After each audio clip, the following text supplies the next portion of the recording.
Big boss ಮನೆಯಿಂದ ಬಂದಮೇಲೆ ಆ ಹಣವನ್ನು ಏನು ಮಾಡಿದ್ರು ತುಕಾಲಿ ಅಂತ ಹೇಳ್ಬಿಟ್ಟು ಅಫ್ಕೋರ್ಸ್ ಗೊತ್ತಿರೋದೆ ಕಾರ್ ತೊಗೊಂಡಿದ್ರಿ ಅಂತ ಹೇಳ್ಬಿಟ್ಟು ಅದಾದಮೇಲೆ ಮಾನಸ ಅವರು ಹೇಳ್ತಾ ಇದ್ರು ತುಂಬ ಜಿಪ್ನ ಏನು ಕೊಡ್ಸಲ್ಲ ಅಂತ. ಮಾನಸ ಅವ್ರಿಗೆ ಏನು ಕೊಡಿಸಿದ್ರಿ? ಅವತ್ತು ಹೇಳ್ತಿದ್ರಿ ಮಸಾಲೆ ದೋಸೆ ಕೊಡಿಸಿದೆ ಅಂತ ಹೇಳ್ಬಿಟ್ಟು, ಮಸಾಲೆ ದೋಸೆ ಬಿಟ್ಟು ಏನು ಕೊಡಿಸಿದ್ರಿ? ಮೇಡಮ್ ಅವ್ರಿಗೆ ಒಡವೆ, ಸೀರೆ ಮತ್ತು ತುಂಬ ಎಲ್ಲ ಕೊಡಿಸಿದ್ದೀನಿ ಮೇಡಮ್. ಹಂಗಂತ ಏನಿಲ್ಲ, ದೇವರಡೆ ಏನೂ ಕೊಡ್ಸೋಕ್ಕಾಗಿಲ್ಲ. ಬಂದು ದುಡ್ಡೇ ಕಾರಿಗೆ ತಗೊಂಡೋಗಿ ಕಟ್ತೆ, ಕಾರ್ ಆಕ್ಸಿಡೆಂಟ್ ಆಯಿತು. ಮತ್ತು ಮುಂದೆ ಇನ್ನೊಂದಷ್ಟು ದುಡ್ಕೊಂಡು ಏನೇನೋ ಮಾಡ್ತಾಯಿದ್ದೀವಿ. ಒಂದು ಚಿಕ್ಕದಾಗಿ ಏನಾದರೂ ಒಂದು ನೆರಳು ಮಾಡಬೇಕು ಅಂತ ಓಡಾಡ್ತಾಯಿದ್ವಿ. ಆಗುತ್ತೆ ಮೇಡಮ್, ನಾವು ಕೊಡಿಸ್ತಾ ಇದ್ದೀನಿ. ಆ ಥರ ಏನು ಜಿಪುಣ ಏನಲ್ಲ. ನಾನು ಮೊನ್ನೆ ದೋಸೆ ಕೊಡಿಸಿದ್ದೀನಿ ಮತ್ತು ಊಟ ಎಲ್ಲ ಕೊಡಿಸ್ತಾ ಇದ್ದೀನಿ ಮೇಡಮ್. ಏನು ಫ್ಯೂಚರ್ ಪ್ಲಾನ್ಸ್ ಎಲ್ಲ ಏನಿದೆ ಸಂತು ಅವ್ರದ್ದು? ಅಂದರೆ ಸಿನಿಮಾಗಳಿಗೆ ಒಳ್ಳೊಳ್ಳೆ ಆಫರ್ಸ್ ಬರ್ತಿದೆಯಾ, ಹೇಗೆ ಏನು ಅಂತ ಹೇಳ್ಬಿಟ್ಟು ಅಂದರೆ 3 ಸಿನಿಮಾ ಅಂತ ಹೇಳಿದ್ರಿ. ಅಂದರೆ ದೊಡ್ಡ ದೊಡ್ಡ ಆ್ಯಕ್ಟರ್ಗಳ ಜೊತೆ ಆ ಥರ ಏನಾದರೂ ನಿರೀಕ್ಷೆ ಮಾಡ್ತಿದ್ದಾರಾ ತುಕಾಲಿ ಅಂತ? ಮೇಡಮ್, ಪ್ರತಿಯೊಬ್ಬ ಹಾಸ್ಯ ಕಲಾವಿದನಿಗೂ ದೊಡ್ಡ ದೊಡ್ಡ ಸ್ಟಾರ್ ನಟರ ಜೊತೆ ಆ್ಯಕ್ಟ್ ಮಾಡಬೇಕು ಅನ್ನೋ ಆಸೆ ಖಂಡಿತವಾಗ್ಲೂ ಇರುತ್ತೆ ಮೇಡಮ್, ಖಂಡಿತವಾಗ್ಲೂ ಇರುತ್ತೆ. ಯಾರಿಗಾದ್ರೂ 10 ರೂಪಾಯಿ ಸಂಪಾದನೆ ಆಗ್ತದೆ ಅಂದರೆ ನನಗೂ ಲಕ್ಷಾಂತರ ರೂಪಾಯಿ ದುಡಿಬೇಕು ಅನ್ನೋ ಆಸೆ ಇರುತ್ತೆ. ಹಾಗೇ ಒಬ್ಬ ಹಾಸ್ಯ ನಟನಿಗೆ ನಮ್ಮ ಸಿನಿಮಾಗಳು ಮಾಡ್ತಾಯಿರ್ತೀವಿ, ಒಂದು ದೊಡ್ಡ ಸ್ಟಾರ್ಗಳ ಜೊತೆ ಆ್ಯಕ್ಟ್ ಮಾಡಬೇಕು ಅನ್ನೋ ಆಸೆ ಖಂಡಿತವಾಗ್ಲೂ ಇರುತ್ತೆ. ನನಗೂ ಅದೇ ಆಸೆ ಇದೆ.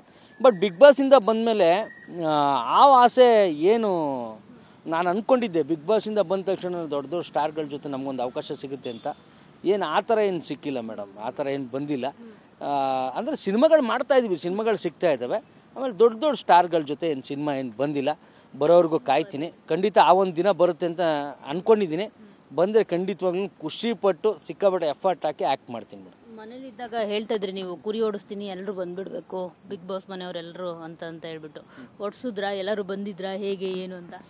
ಮೇಡಮ್, ನಾನು ಕುರಿ ಹೊಡೆದಿದ್ದೆ, ಆದರೆ ಯಾರೂ ಬಂದಿರಲಿಲ್ಲ ಮೇಡಮ್. ಯಾಕೆಂದರೆ ಅವ್ರವ್ರ ಕೆಲಸದಲ್ಲಿ ಅವ್ರು ಬ್ಯುಸಿ ಆಗಿದ್ರು. ಬಟ್ ಇನ್ನು ನೆಕ್ಸ್ಟ್ ಟೈಮ್ ಹೊಡೆದಾಗ ಕರೆದ್ಬಿಟ್ಟು ಹೇಳ್ತೀನಿ ಮೇಡಮ್ ಅವ್ರಿಗೆ. ಈ ಟೈಮ್ ಹೊಡೆದಾಗ ಎಲ್ರಿಗೂ ಕೇಳಿದೆ, ಬಟ್ ಯಾರು ಬ್ಯುಸಿ ಇರ್ತಾರೆ ಅಂದ್ಬಿಟ್ಟು ನಾನೇ ಸುಮ್ಮನಾಗ್ಬಿಟ್ಟೆ. ಬಟ್ ಈ ಸರಿ ಏನಾದರೂ ಕುರಿ ಹೊಡೆದ್ರೆ ಖಂಡಿತ ಎಲ್ರಿಗೂ ಹೇಳ್ತೀನಿ, ನಿಮಗೂ ಹೇಳ್ತೀನಿ, ಬನ್ನಿ ಮೇಡಮ್. ಈಗ ಸಂತು ಪಂತು ಅಂತಾನೆ ಫೇಮಸ್ ಆಗಿದ್ರಿ ನೀವಿಬ್ರು. ನಿಮ್ಮಿಬ್ರು ಫ್ರೆಂಡ್ಶಿಪ್ನ ಇಡೀ ಬಿಗ್ ಬಾಸ್ ಜರ್ನಿಯಲ್ಲಿ ದಿ ಬೆಸ್ಟ್ ಫ್ರೆಂಡ್ಸ್ ಅಂತ ಎಲ್ಲರೂ ಕರಿತಾ ಇದ್ರು. ಅಂದರೆ ತಲ್ಲೆತನೂ ಇತ್ತು, ತುಂಟತನೂ ಇತ್ತು, ಜಗಳನೂ ಇತ್ತು, ಎಲ್ಲವೂ ಇತ್ತು ನಿಮ್ಮ ಫ್ರೆಂಡ್ಶಿಪ್ಪಲ್ಲಿ. ಅಂದರೆ ಫ್ರೆಂಡ್ಶಿಪ್ ಅಂತಂದರೆ ಎಲ್ಲವೂ ಇರಬೇಕು. ಸೊ ಅದನ್ನು ನೀವು ಅಲ್ಲಿ ಬಿಗ್ ಬಾಸ್ ಮನೇಲಿದ್ದಾಗ ಪ್ರೂವ್ ಮಾಡಿ ತೋರಿಸಿದ್ರಿ, ಫ್ರೆಂಡ್ಶಿಪ್ಗೊಂದು ಅರ್ಥನ ಹೇಳಿದ್ರಿ. ಸೊ ಈಗ ಬಿಗ್ ಬಾಸ್ ಮನೆಯಿಂದ ಆಚೆ ಬಂದಮೇಲೆ ನಿಮ್ಮಿಬ್ಬರು ಫ್ರೆಂಡ್ಶಿಪ್ ಏನಿದೆ, ಮೊನ್ನೆ ಏನೋ ಅಡುಗೆ ಹೇಳ್ಕೊಟ್ರಂತೆ ನೀವು ಅವ್ರಿಗೆ, ನೀವು ಹೇಳ್ತಾ ಇದ್ರಿ. ಸೊ ಸಿಗ್ತಾ ಇರ್ತೀರಾ ಯಾವಾಗ್ಲೂ? ಅವರು ತುಂಬ ಬ್ಯುಸಿಯಾಗಿರೋವಂಥದ್ದು ಹೇಗಿದೆ ಈಗ? ಮೇಡಮ್, ಅವರು ಈ ಹಳ್ಳಿ ಕಾರ್ ರೇಸು ಮತ್ತು ಹಳ್ಳಿ ಕಾರ್ದು ಓರಿಗಳದೆಲ್ಲ ಪ್ರೋತ್ಸಾಹಿಸೋ ಅಂತ ಒಂದು ಕೆಲಸ ಮಾಡ್ತಾಯಿದ್ದಾರೆ. ಮತ್ತು ಸಿಕ್ಕಾಬಿಟ್ಟೆ ಅವರು ಅಂದರೆ ಪಬ್ಲಿಕ್ ಫಂಕ್ಷನ್ಸ್ಗಳಲ್ಲಿ ಬ್ಯುಸಿಯಾಗಿದ್ದರು. ಸೊ ಅದು ಕಾರಣ ಮಾತಾಡ್ಸೋಕ್ಕಾಗಿರಲಿಲ್ಲ. ನಾನು ಫೋನಲ್ಲಿ ಟಚ್ಚಲ್ಲಿದ್ದೆ. ಅವ್ರದ್ದು ನಮ್ಮದು ಫ್ರೆಂಡ್ಶಿಪ್ ಬಾಂಡಿಂಗ್ ಹಂಗೆ ಇದೆ. ಏನು ಸಂತು ಪಂತು ಬಾಂಡಿಂಗ್ ಇದೆ ಅದು ಹಂಗೆ ಇದೆ. ಸೊ ಮೊನ್ನೆ ಒಂದು ಸವಿರುಚಿ ಪ್ರೋಗ್ರಾಮ್ಗೆ ಅಡುಗೆಗೆ ಬಂದಿದ್ದರು. ಅಡುಗೆಗೆ ಬಂದಾಗ ನಾನು ಸುಮ್ಮನೆ ಹಂಗೆ ಕಾಲು ಎಳಿತಿದ್ದೆ, ನಿಮ್ಗೊಂದು ಅಡುಗೆ ಹೇಳ್ಕೊಡ್ತೀನಿ ಅಂತ. ಅವರೊಂದು 2-3 ಅಡುಗೆ ಮಾಡಿದ್ರು. ನಾನೊಂದು ಅಡುಗೆ ಹಿಂಗೆ ಮಾಡ್ಬೇಕಂತ ಹೇಳ್ಕೊಟ್ಟೆ. ಅವರು ಸಿಕ್ಕಾಪಟ್ಟೆ ಖುಷಿಪಟ್ಟರೆ ಅವ್ರ ತಾಯಿ ಅವರೆಲ್ಲ ಬಂದಿದ್ದರು. ಆ ಬಾಂಡಿಂಗು, ಆ ವಿಶ್ವಾಸ, ಆ ಬಾಂಧವ್ಯ ಹಂಗೆ ಇದೆ ಮೇಡಮ್. ಅದೇನು ಒಂಚೂರು ಚೇಂಜ್ ಆಗಿಲ್ಲ. ಯಾಕೆಂದರೆ ನಾವು ಅಲ್ಲಿ ಮಾಡಿದ್ದು ಟ್ರೂ ಫ್ರೆಂಡ್ಶಿಪ್ಪು. ಇಲ್ಲಿ ಹೊರಗಡೆ ಬಂದಾಗಲೂ ಟ್ರೂ ಫ್ರೆಂಡ್ಶಿಪ್ಪೇ ಮಾಡಿರೋದು. ಸತ್ಯ ಯಾವಾಗ್ಲೂ, ಸತ್ಯಕ್ಕೆ ಯಾವುದೇ ರೀತಿ ಕನ್ನಡಿ ಇರಲ್ಲ ಮೇಡಮ್. ಕರೆಕ್ಟಾಗಿದ್ದರೆ ಕರೆಕ್ಟ್ ಅಷ್ಟೇ. ಸೊ ಹಂಗಿದ್ದೀವಿ. ಸೊ ಒಂದೇನಂದರೆ ಫ್ರೆಂಡ್ಶಿಪ್ ಯಾವಾಗಲೂ ಗಟ್ಟಿಯಾಗಿರಬೇಕು ಅಂದರೆ ನಾವು ಏನು ಅವ್ರ ಹತ್ರ ಅಪೇಕ್ಷಿಸಬಾರ್ದು, ಅವರು ನಮ್ಮ ಹತ್ರ ಏನೂ ಅಪೇಕ್ಷಿಸಬಾರ್ದು. ಆವಾಗ ಒಳ್ಳೆಯ ಒಂದು ಬಾಂಡಿಂಗು ಕ್ರಿಯೇಟ್ ಆಗುತ್ತೆ, ಚೆನ್ನಾಗಿರುತ್ತೆ. ಸೊ ಅದೇ ಫಾರ್ಮುಲಾದಿಂದ ಹೋಗ್ತಾ ಇದ್ದೀವಿ. ಕೊನೆವರೆಗೂ ಅದು ಕಂಟಿನ್ಯೂ ಆಗುತ್ತೆ ಮೇಡಮ್. ಜೀವನದಲ್ಲಿ ಕಷ್ಟ ಸುಖ ಎರಡೂ ಬರುತ್ತೆ. ಸೊ ನೀವು ಬಿಗ್ ಬಾಸ್ ಮನೇಲಿದ್ರಿ, ಆರಾಮಾಗಿದ್ರಿ. ಬಿಗ್ ಬಾಸ್ ಮನೆಯಿಂದ ಆಚೆ ಬಂದಮೇಲೆ ಏನೋ ಒಂದಷ್ಟು ಘಟನೆಗಳು ಆಯಿತು, ಹೋಯ್ತು. ಸೊ ಇದನ್ನೆಲ್ಲ ಯಾವ ರೀತಿ ಸಂಭಾಳಿಸ್ಕೊಂಡು ಹೋಗ್ತಾರೆ ತುಕಾಲಿ ಅಂತ ಹೇಳ್ಬಿಟ್ಟು? ಮೇಡಮ್, ಕಷ್ಟ ಅನ್ನೋದು ನನಗೇನು ಹೊಸದಲ್ಲ. PUC ಡಿಪ್ಲೊಮಾ ಫಸ್ಟ್ ಇಯರ್ ಮಾಡುವಾಗ ನಮ್ಮ ತಂದೆ ತೀರ್ಕೊಂಡ್ಬಿಡ್ತಾರೆ. ಆವಾಗಲೂ ಲೈಫ್ ಚಾಲೆಂಜಾಗಿ ತೊಗೋತೀನಿ. ಆಮೇಲೆ ನಮ್ಮ ಅಪ್ಪ ಮಾಡ್ತಿದ್ದಂಥ ನಿಂಬೆಹಣ್ಣು ವ್ಯಾಪಾರ ಇದೆಲ್ಲ ನಮ್ಮ ಮೇಲೆ ಬೀಳುತ್ತೆ. ಸೊ ನಾನು ನನ್ನ ತಾಯಿ ಸೋಮವಾರಪೇಟೆಯಿಂದ ನಿಂಬೆಹಣ್ಣು ಕುಯ್ಕೊಂಬಂದು ಎಲ್ಲ ವ್ಯಾಪಾರ ಮಾಡ್ತೀವಿ. ಸೊ ಹಿಂಗೆ ಕಂಟಿನ್ಯೂಸ್ ಆಗಿ ಹೋಗ್ತಾ ನನ್ನ ತಾಯಿಗೆ ಹುಷಾರಿಲ್ದಂಗೆ ಆಗೋಗ್ಬಿಡುತ್ತೆ. ಅವರು ತೀರ್ಕೊಳ್ತಾರೆ. ಒಂಟಿಯಾಗಿ ಜೀವನ ಮತ್ತೆ ತುಂಬ ಕಷ್ಟ ಆಗುತ್ತೆ. ಕಷ್ಟ ಆದಾಗಲೂ ಏನು ತಲೆ ಕೆಡಿಸ್ಕೊಳ್ಳಲ್ಲ. ಮತ್ತೆ ಒಂದು ಧೈರ್ಯದಿಂದ ಏನೋ ಒಂದು ಕೆಲಸ ಮಾಡಿಕೊಂಡು ಇಲ್ಲಿವರೆಗೂ ಬಂದು ಒಂದು ಜೊತೆಯಾಗಿದ್ದೀನಿ. ನಾನು ಒಂಟಿಯಾಗಿರ್ಬಾರ್ದು ಅಂತ ದೇವ್ರು ನನ್ನ ಹೆಂಡ್ತಿ ಕೊಟ್ಟ.